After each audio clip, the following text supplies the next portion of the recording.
Hello दोस्तों, नमस्कार। Prep exams के यूट्यूब चैनल पर आप सभी का स्वागत है। आज हम लोग भारतीय राज्य व्यवस्था एवं शासन से संबंधित महत्वपूर्ण प्रश्नों को देखेंगे और ये सभी क्वेश्चन एग्जाम में कई बार पूछे गए हैं। तो आज का पहला क्वेश्चन जो है दिया गया है कि रेगुलेटिंग एक्ट जो है कब पारित किया गया था, कब पास हुआ था। ऑप्शन ए है 1793 ईस्वी में, ऑप्शन बी है 1773 ईस्वी में, ऑप्शन सी है 1785 ईस्वी में, ऑप्शन डी है 1771 ईस्वी में। तो जो है रेगुलेटिंग एक्ट जो कब पास किया गया था, तो 1773 ईस्वी में जो है पास किया गया था और इसका ऑप्शन नंबर बी जो है एकदम राइट आंसर हो जाएगा।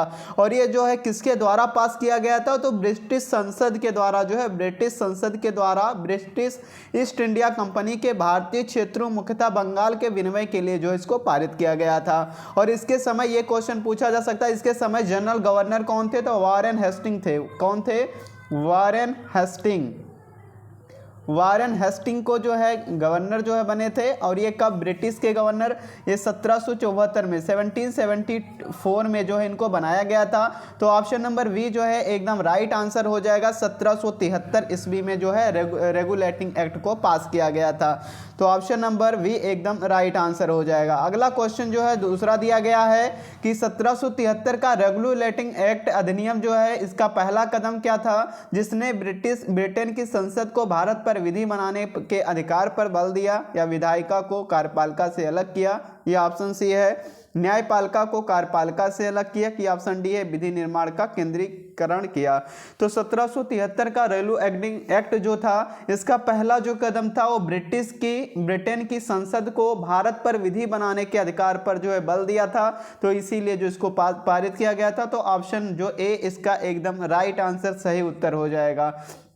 आज का तीसरा प्रश्न दिया गया है, निम्न में से किस अधिनियम के अंतर्गत भारत में सर्वप्रथम एक सर्वोच्च न्यायालय की स्थापना की और कौन सा सर्वोच्च न्यायालय को जो कोलकाता में स्थापित किया गया था। कहाँ पे? कोलकाता में जो इसको स्थापित किया गया था। और ये किसके तहत किया गया था? रेगुलेटिंग एक्ट 1773, भारतीय परिषदीय अधिनियम 1861 के तहत, या भारत सरकार अधिनियम 1935 के तहत, या भारतीय संविधान 1950 के तहत। तो इसको जो रेगुलेटिंग एक्ट 1773 के जो है अंतर्गत जो है एक सर्वोच्च न्यायालय की स्थापना की गई थी कोलकाता में। तो ऑप्शन नंबर ए जो है इसका एकदम सही उत्तर राइट आंसर हो जाएगा।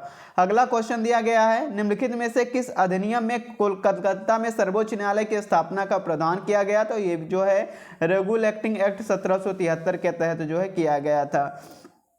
पांचवा प्रश्न है, गवर्नर जनरल का पद पहली बार किस अधिनियम के अंतर्गत बनाया गया था। यानी गवर्नर जनरल का जो पद होता उसको जो है किस अधिनियम के आधार पर इसको बनाया गया था। 1773 का रेगुलेटिंग अधिनियम, पिट्स इंडिया अधिनियम, 1784 भारतीय परिषद अधिनियम 1800 से चार्टर जो है अधिनियम 1793। तो गवर्नर जनरल का जो पद होता है ये किसके लिए जो है बनाया गया था, किस अधिनियम के अंतर्गत आता है। तो ये जो है 1773 का रेगुलेटिंग एक्ट के तहत आता है। यानी कि अगर देखा जाए रेगुलेटिंग एक्ट जो है बहुत ही इंपॉर्टेंट रहने वाला है। सबसे पहले कोलकाता में जो है सर्वोच्च न्यायालय इसी के अंतर्गत आया था।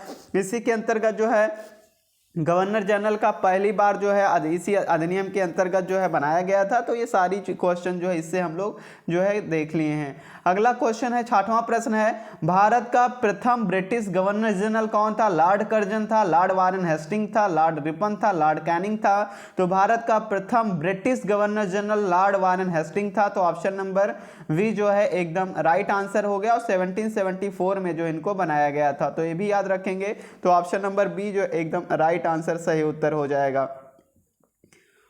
सातवां प्रश्न है आज का, निम्नलिखित में से कौन से अधिनियम के ब्रिटेन में एक ऐसे नियंत्रण बोर्ड की स्थापना का प्रावधान किया गया जिसके माध्यम से ब्रिटिश सरकार भारत में ईस्ट इंडिया कंपनी की दीवानी, सैनिक और राजस्व संबंधी सभी मामलों पर पूरी तरह नियंत्रण रख सके। तो किस जो है नियंत्रण बोर्ड की प्रावधान के जो है किया गया था जिसके अनुसार जो है ईस्ट इंडिया कंपनी ने दीवानी, सैनिक, राजस्व संबंधी सभी मामलों पर पूरी तरह जो है अपना नियंत्रण रख लिया था। तो इसको हम लोग देखेंगे। ऑप्शन ये 1773 का रेगुलेटिंग अधिनियम, 1784 का पिट्स इंडिया अधिनियम, या 1833 का चार्टर अधिनियम, या 1858 का भारत सरकार अधिनियम। तो किसके अंतर्गत किया गया था। तो 1784 का पिट्स इंडिया अधिनियम के तहत किया गया था। तो ऑप्शन नंबर बी जो है एकदम राइट आंसर इसका हो जाएगा, एकदम सही उत्तर हो जाएगा। ऑप्शन नंबर बी 1784 का पिट्स इंडिया अधिनियम। अगला क्वेश्चन है, भारत के गवर्नर जनरल को किस एक्ट के द्वारा अपनी समिति के निर्णय को जो है अस्वीकार करने का अधिकार प्राप्त है मिला था? 1784 का पिट्स इंडिया एक्ट, 1786 का अमेंडमेंट एक्ट, या 1813 का चार्टर एक्ट, या 1773 का रेगुलेटिंग एक्ट। तो किस के जो है अंतर्गत इनको जो है अस्वीकार करने का अधिकार जो है मिला था गवर्नर जनरल को समिति के निर्णय को? तो ऑप्शन नंबर इसका एकदम राइट आंसर जो है हमारा हो जाएगा 1786 का अमेंडमेंट एक्ट जो था, इसके अंतर्गत जो है ये किया गया था कि जो भी गवर्नर जनरल है वो समिति के निर्णय को अस्वीकार जो है कर सकता है। तो ऑप्शन नंबर बी जो 1786 का अमेंडमेंट एक्ट एकदम हमारा इसमें जो है राइट आंसर हो जाएगा। इसका मुख्य उद्देश्य था कार्यपालिका को भारत के गवर्नर जनरल के पद के लिए तैयार करना था। तो ये इसका जो है एकदम right answer option number B हो जाएगा। आगे इसमें है 1784 का पिट्स इंडिया एक्ट। तो इस एक्ट के तहत इसको भी याद रखेंगे, ईस्ट इंडिया कंपनी के कार्यों को पहली बार राजनीतिक कार्यों वाणिज्यिक कार्यों में जो है इसमें वर्गीकृत किया गया था, बांटा गया था। और ब्रिटेन के तत्कालीन जो युवा प्रधानमंत्री उस समय थे विलियम पिट, क्या नाम था उनका? विलियम पिट। और विलियम पिट के नाम पर ही जो है इसका नाम पिट्स इंडिया एक्ट रखा गया था। ये भी नाम जो हम लोग याद रखेंगे। अगला क्वेश्चन जो 9वां प्रश्न आज का दिया गया है, ब्रिटिश सरकार के किस अधिनियम ने सबसे पहली बार भारत में शिक्षा के लिए 1 लाख रुपए दिए थे? तो किसने दिए थे? वुड्स डिस्पैच 1854, चार्टर अधिनियम जो 1813 में, या चार्टर अधिनियम 1853, या डी ऑप्शन है भारतीय परिषद अधिनियम 1892। तो किसके तहत दिया गया था? तो चार्टर अधिनियम 1813 के तहत जो है दिया गया था। तो ऑप्शन नंबर बी जो है चार्टर अधिनियम 1813 एकदम राइट आंसर हो जाएगा। अगले क्वेश्चन पे चलेंगे, ब्रिटिश मिशनरियों को भारत में बसने की अनुमति जो है प्रदान की गई थी 1773 के रेगुलेटिंग एक्ट के द्वारा, या पिट्स इंडिया एक्ट 1784 द्वारा, 1793 के चार्टर एक्ट द्वारा, 1813 के चार्टर एक्ट द्वारा। तो किसके द्वारा जो है किया गया था? तो 1833 जो है इसमें 1813 के चार्टर एक्ट के द्वारा जो है किया गया था। तो ऑप्शन नंबर डी जो है इसका एकदम राइट आंसर हो जाएगा। इसमें क्या था कि ब्रिटिश मिशनरियों जो हैं इनमें भारत में बसने की अनुमति 1813 के चार्टर एक्ट के द्वारा जो है दिया गया था। तो ऑप्शन नंबर डी जो है एकदम सही उत्तर हो जाएगा। अगला क्वेश्चन है, निम्नलिखित में से कौन एक अधिनियम ने भारतीय प्रांतों को उनकी विधायी शक्ति से वंचित किया था? 1813 का अधिनियम है, या 1833 का अधिनियम है, 1853 का अधिनियम, 1861 का अधिनियम? तो निम्नलिखित में से एक अधिनियम ने भारतीय प्रांतों को उनके स्थायी विधायी शक्ति से वंचित किया था। तो ये जो है 1833 का अधिनियम है। तो 1833 अधिनियम जो ऑप्शन नंबर बी जो है एकदम सही उत्तर हो जाएगा। 1833 के अधिनियम, इसके अधिनियम के तहत जो है सभी भारतीय प्रांतों को जो है उनकी विधायी शक्ति से वंचित किया गया था। अगला क्वेश्चन है, बंगाल का गवर्नर जनरल भारत का गवर्नर जनरल बनाया गया किस अधिनियम के द्वारा? 1813 चार्टर अधिनियम के द्वारा, 1833 चार्टर अधिनियम के द्वारा, 1909 अधिनियम के द्वारा, या फिर सन 1919 के अधिनियम के द्वारा? तो किसके द्वारा जो है बंगाल के गवर्नर जनरल को भारत का गवर्नर जनरल जो है बनाया गया था? तो ये सन 1833 चार्टर अधिनियम के द्वारा, 1833 चार्टर अधिनियम के द्वारा जो है बनाया गया था। इसको याद रखेंगे, इंपॉर्टेंट है। और इसी के द्वारा बंगाल का जो गवर्नर जनरल होता था उनको भारत का गवर्नर जनरल बनाया गया। तो ऑप्शन नंबर बी जो है इसका राइट आंसर हो जाएगा। अगला क्वेश्चन है, निम्नलिखित अधिनियमों में से किस अधिनियम द्वारा गवर्नर जनरल की परिषद में एक विधि सदस्य की वृद्धि हुई?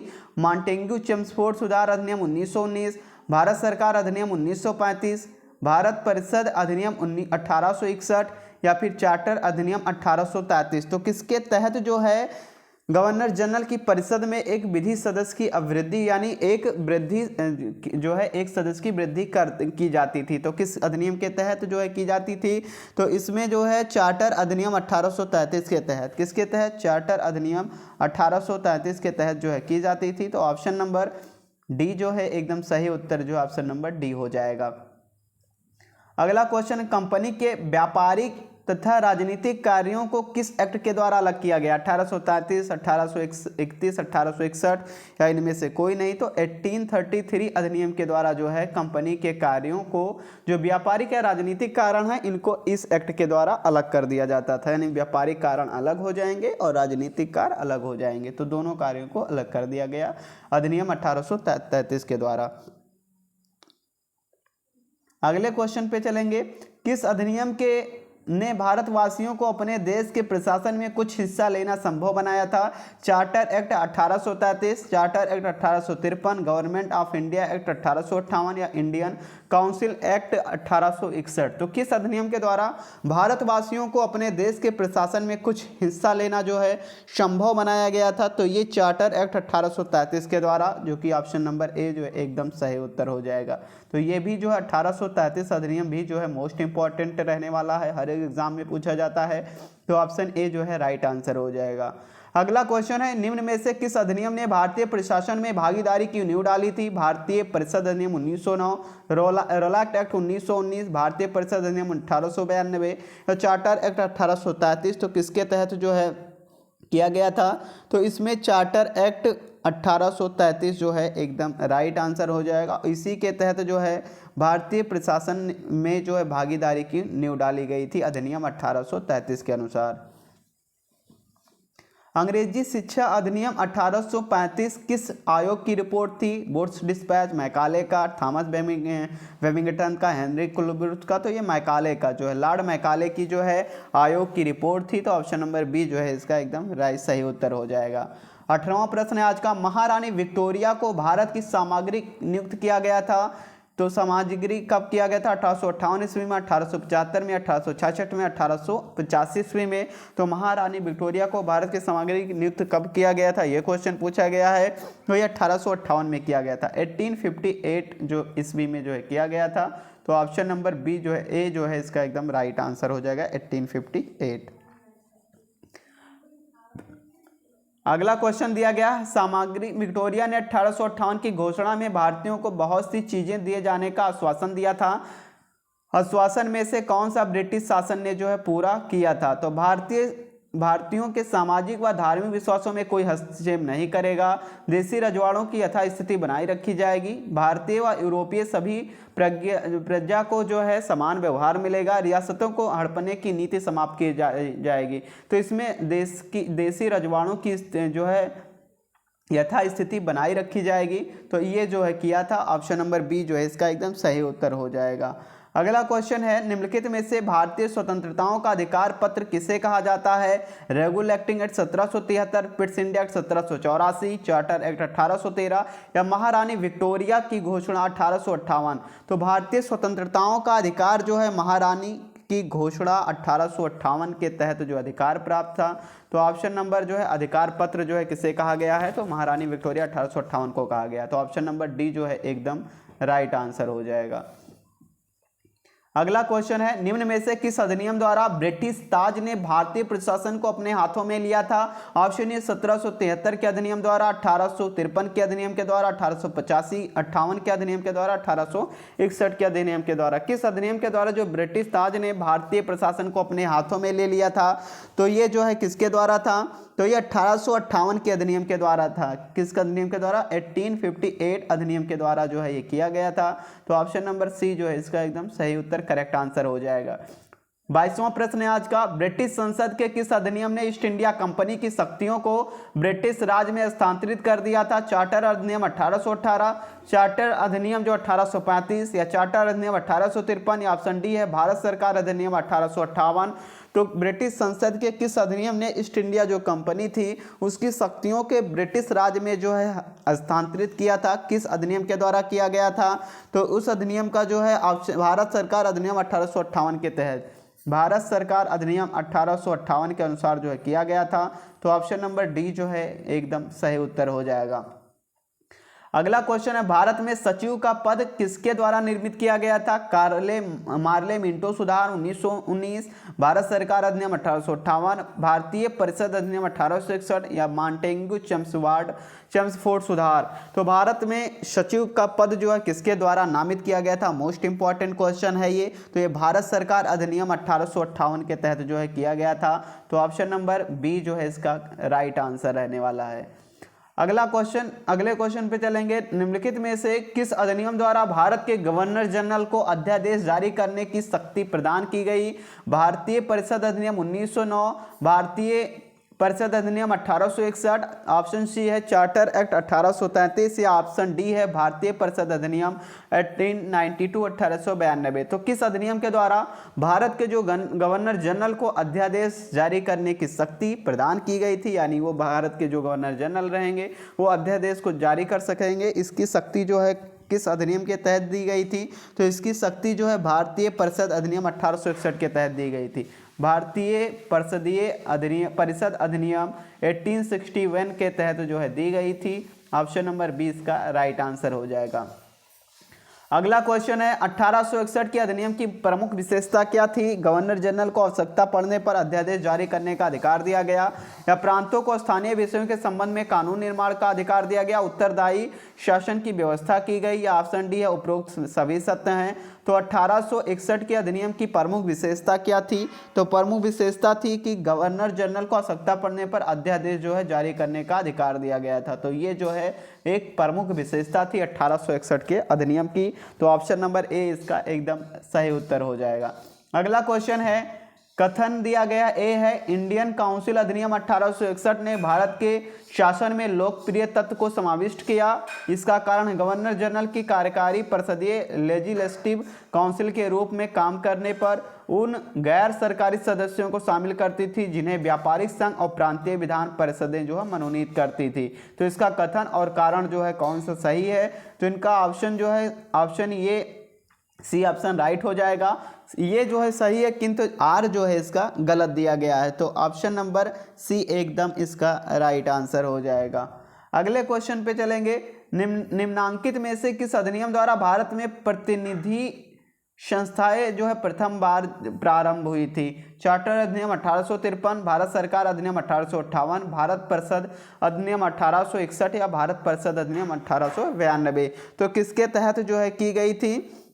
तो भारत परिषद अधिनियम 1861 के तहत जो है की गई थी। तो ऑप्शन नंबर सी इसका जो है एकदम करेक्ट आंसर हो जाएगा।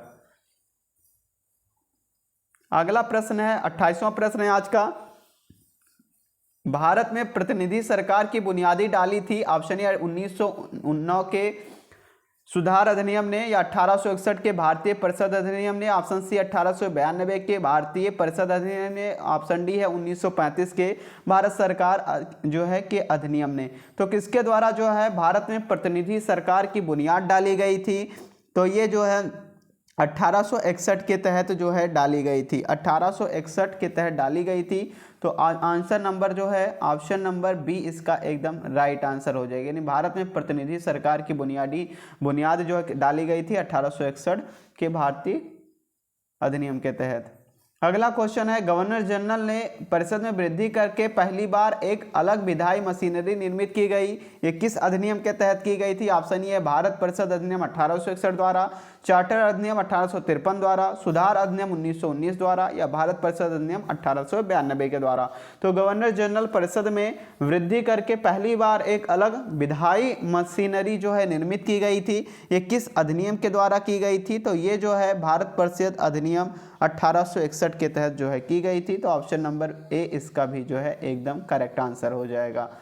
अगला 30वां प्रश्न है, निम्नलिखित में से किसे भारत में स्थानीय स्वायत्त शासन का जनक माना जाता है?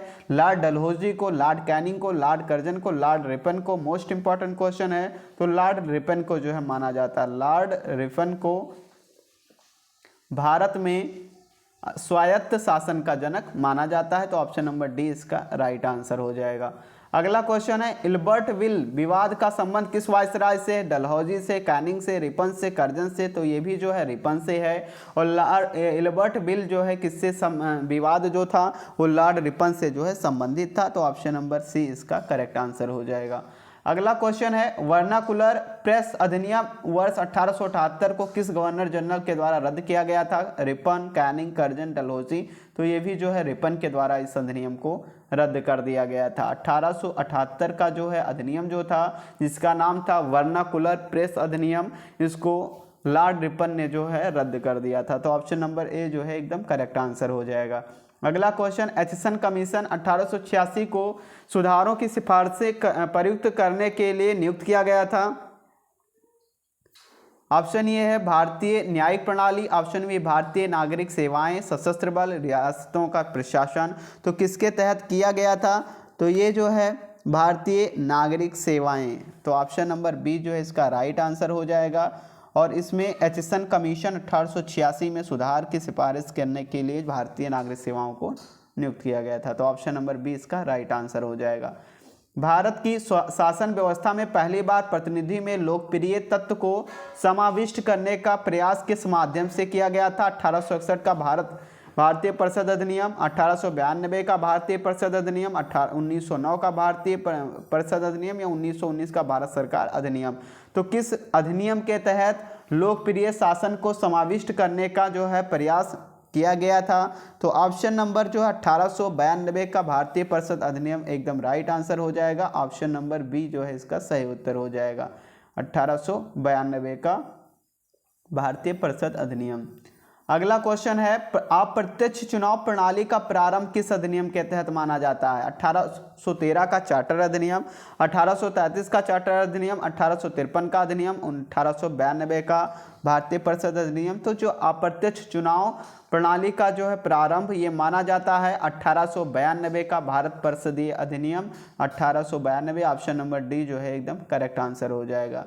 अगला क्वेश्चन है निम्नलिखित में से किस अधिनियम द्वारा भारतीयों को विधान परिषदों में बजट पर बहस करने की शक्ति प्राप्त हुई? भारत सरकार अधिनियम 1919, भारत परिषद अधिनियम 1909, भारत परिषद अधिनियम 1861 या भारत परिषद अधिनियम 1892।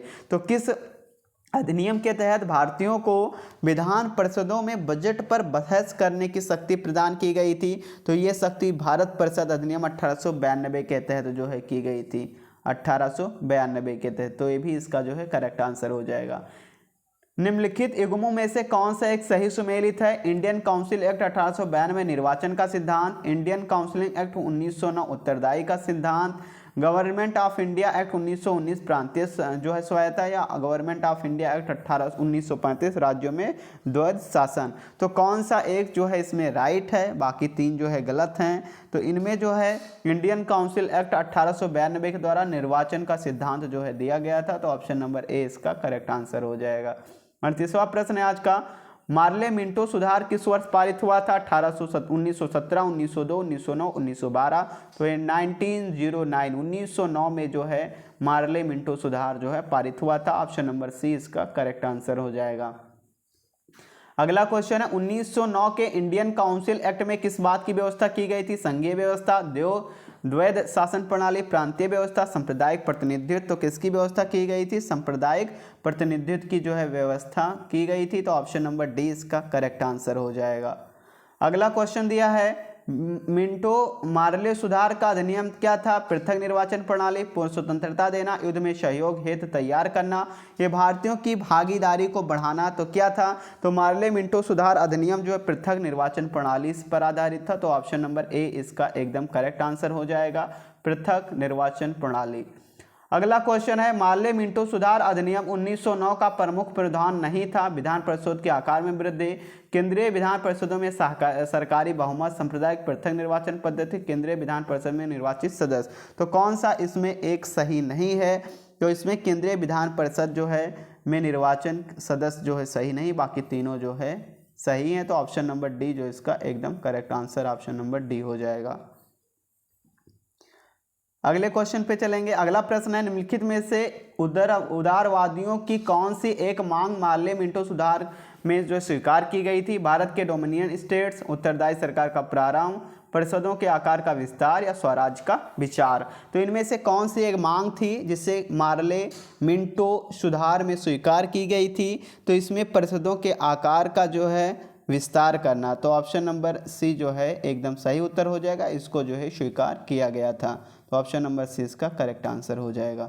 अगला क्वेश्चन है, भारत में सर्वप्रथम पृथक निर्वाचन प्रणाली लागू की गई थी। भारतीय परिषद अधिनियम 1909 के अंतर्गत, भारत सरकार अधिनियम 1919 के अंतर्गत, भारत सरकार शासन अधिनियम 1935 के अंतर्गत, उपरोक्त में से किसी के अंतर्गत नहीं। तो भारत में सर्वप्रथम पृथक निर्वाचन प्रणाली की शुरुआत जो है भारतीय परिषद अधिनियम 1909 के तहत जो है की गई थी। तो ऑप्शन नंबर ए जो है इसका करेक्ट आंसर हो जाएगा।